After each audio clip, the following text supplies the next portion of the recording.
అండి, subscribe to Lakshmi's restaurant. ఈరోజు మన రెసిపీ వచ్చేసి the most delicious sweet corn vada. దీనికైతే నేను 2 స్వీట్ కార్న్, 2 ఆనియన్, ఇంకా 4 or 5 గ్రీన్ చిల్లీ, ఒక స్మాల్ పీస్ వచ్చేసి జింజర్ తీసుకున్నా.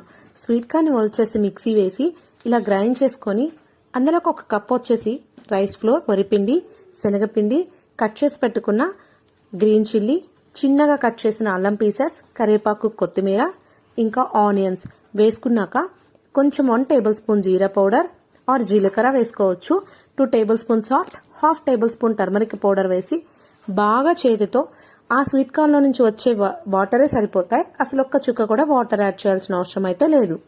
ఇంకా ఈ కన్సిస్టెన్సీ వచ్చాక ఇలా వడలో ఆయిల్ వేడయ్యాక చేతితో ప్రెస్ చేసుకొని వేసుకొని బ్రౌన్ కలర్ రాగానే ఆయిల్లో నుంచి తీసుకొని తింటే చెప్పాల్సిన అవసరమే లేదు. ఎవరైనా వారెవా అనాల్సిందే అన్నమాట.